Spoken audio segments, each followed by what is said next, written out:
asked Siegfried from the European Commission to come and give a brief presentation on the NGEU green bonds and the first allocation impact report. The reporting side of sustainability is so important, and I know that the European Commission has made a very big commitment to doing that. So please welcome Siegfried to the stage. Thank you.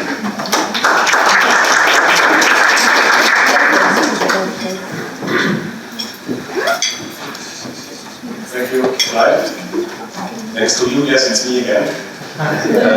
But this time, talking about a very specific part of our issuances.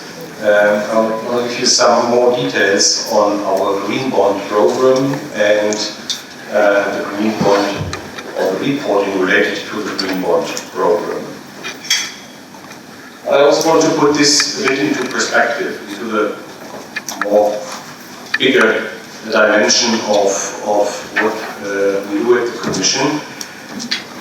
The European Commission has the transition to a climate-neutral continent, the first climate-neutral continent by 2050, as one of the main political priorities. And this is also not only an idea or a vague objective or wishful thinking. No, we have put this with the adoption of the European climate law into a legally binding commitment.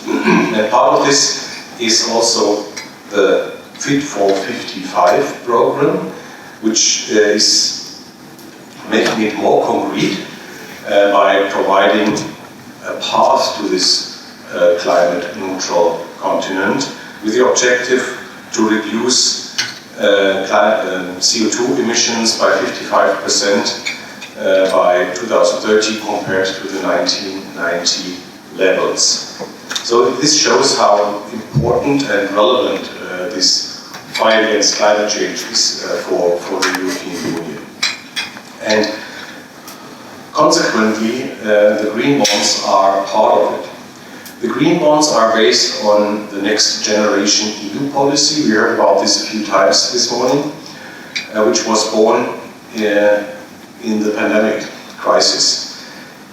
It's a policy which has, of course, the objective to fight against the economic impact of the crisis, but not in a way that we just throw money on the economy and hope that it in a miraculous or mystic way solves the problem. It's a policy which uses the money in a targeted way to make Europe greener, more resilient and more digital. So under this NextGenerationEU policy, 37% of the money under the Recovery and Resilience Facility, which makes 90% of the whole NGEU policy, needs to be used for green purposes and at least 20% for digital purposes. And these 37% of green expenditures, they deliver the basket for us against which we can issue the green bonds. So the basis for all our green bond issuances is this Recovery and Resilience Facility. And so we designed the green bonds for different reasons, and I mentioned earlier we like win-win situations. It also creates a win-win situation for us as an issuer as well as for the financial markets. First, it's a signal how seriously we take that and how serious our commitment to the financial markets, sustainable financial markets is. And it gives us access to a wider range of investors. These are our benefits. But also that investors want or have to, sometimes due to regulatory reasons, to invest more in sustainable products. And with NGEU green bonds, we deliver a very safe and very liquid opportunity for investors to invest here in the sustainable market for sustainable finance and to diversify the portfolio in a way that it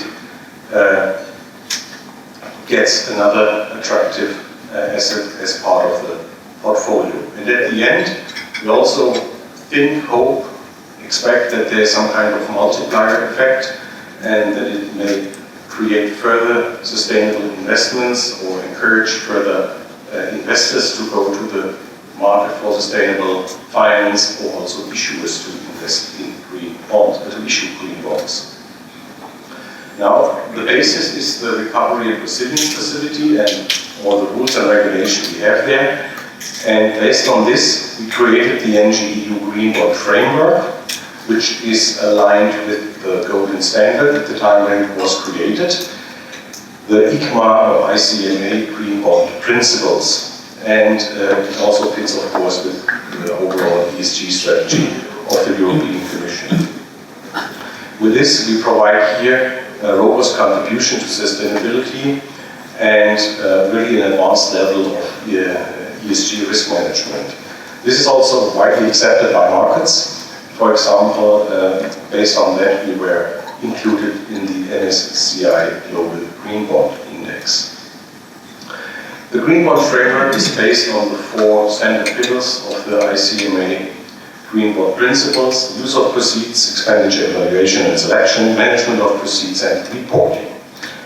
The expenditure evaluation and selection, this is what we have in the Recovery and Resilience Facility, where it's explained, it's a catalog, a menu of potential use of proceeds, or what is considered as green, which is what is considered as counting to the 37% minimum, which needs to be spent on green topics. These expenditures are categorized in 9 categories. You see them here, I don't have to read all of them. The most relevant ones are the energy efficiency and climate and clean energy and network, closely followed by clean transport and infrastructure. So if you, at the moment, if you now go in larger cities in Europe, you see a lot of electric buses, for example, which have the EU logo on. This shows that somehow they were at least partially financed with EU money, likely coming from the NextGenerationEU policy. Where do we stand now? We mentioned the numbers. The NextGenerationEU is 720 billion, or 712 billion expected final size. The commitment to issue around 30% under green bonds means something slightly above 200 billion. So far, we have issued 56 billion. We started in 2021 with a 12 billion 15-year green bond and have built a small green bond curve over time with maturities now in 2033, 37, 43, 48, and 2050. You see it's more at the lower end. The reason is there is the demand, most of the demand. While I have to say, increasingly central banks, reserve managers are also looking at green bonds, and they have a preference for maturities below 10 years. And so we are increasingly receiving the question, can we issue something shorter than 10 years? In general, we can, and as we tap the bonds over time, and the 33 years now, a 9-year bond, and the 33 will also be tapped, so there will be also supply in maturities below 10 years. We have always received very strong order books. I often receive the questions, what about the greenium? Is there still a greenium in green bonds? Yeah, you can say there are 2 to 3 basis points, so most of them tighter than the conventional bonds. But I also see another type of greenium for an issuer, especially in more difficult and volatile markets. Green bonds have usually a stronger and larger order book, and has less volatility in the order book. So the greenium here for the issuer is a reduced execution risk. And especially if markets are becoming a bit difficult, well, it's maybe good to go for a green bond instead of a conventional bond to be on the safe side. Also this reflects the value that investors are placing in the NGEU Green Bond program. And we on an ongoing basis receive here strong demand and strong interest also in our investor meetings about it. So far we have as for green bonds, a smaller investor base than for our conventional bonds. The overall investor base I mentioned earlier is around 1,700. We have seen 800 different names in our green bond issuances, but also from a geographical perspective, we have quite a good contribution. While if you look at the Middle East and Africa with 0.44%, I think there's room to grow, and that's why we are here today. So overall, we want to be here a role model, becoming or with a target of 200 billion of outstanding green bonds by 2026, 2027. We will be the largest green bond issuer on the globe, at least based on what we currently know. And we know that this gives a special responsibility for us and to have really a credible green bond program and to keep credibility so far. And therefore we have launched our green bond dashboard in 2022. What is the green bond dashboard? It's a real-time online reporting tool you can find on our website. The green bond program we have is a very complex program. We raise the money, and the eligible expenditures are coming from 27 member states. Quite different type of expenditures, and a large portfolio of expenditures. In our green bond dashboard, you can, on our website, go into the detail which country received so far, how much money has reported which green eligible expenditures under the 9 categories and so on. So this is a quite unique transparency, at least I don't know any comparable setup. We provide here to the market to show that how serious we take it, and that we want to be fully transparent about our green bond issuances and to avoid any concerns regarding greenwashing or so on. Talking about impacting, an important part is the impact and allocation report. We started in 2021 issuing green bonds. In 2022 we presented the first allocation report, and last year here in Dubai on the 1st of December we presented, Commissioner Hahn presented at COP28 the first allocation and impact report. We mentioned it this morning.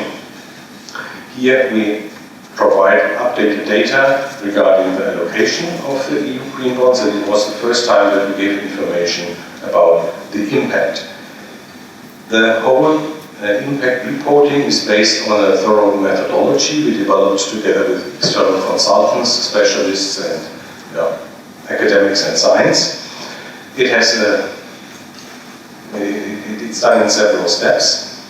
First, out of the green expenditures, and not all green expenditures can be part of the impact report, because some of them we didn't consider as it's sufficient identifiable what is really, or measurable, what is really the input. So first we selected those expenditures where we felt comfortable that we can quantify it.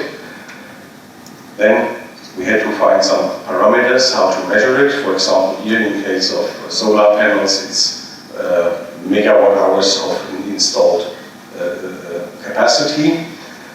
Then we established a methodology to translate this into greenhouse gas emissions which were avoided, and to make this somehow comparable, the different measures, and to show a full result. This is finally transferred to tons of CO2 equivalent avoided per year. As said, this methodology was developed with external specialist consultants and is also audited by PwC as an independent auditor. The key results are that the NGEU program, once implemented, will avoid 44 million tons of CO2 emissions per year, which is equivalent to 1.2% of the EU's greenhouse gas emissions for the year 2022. And so far we have realized only 224,000 tons of CO2 emissions. This sounds small, but it's also a result of the methodology and the way how the NextGenerationEU works.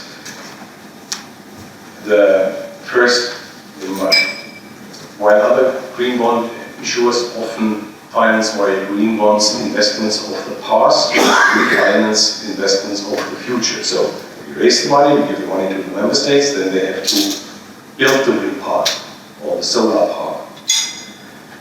And also here, time plays a role. Some of the milestones and targets we have agreed with them are also in the form of reforms of legislative changes. They were first implemented. Sometimes faster to implement them, but then to build a new wind park takes more time.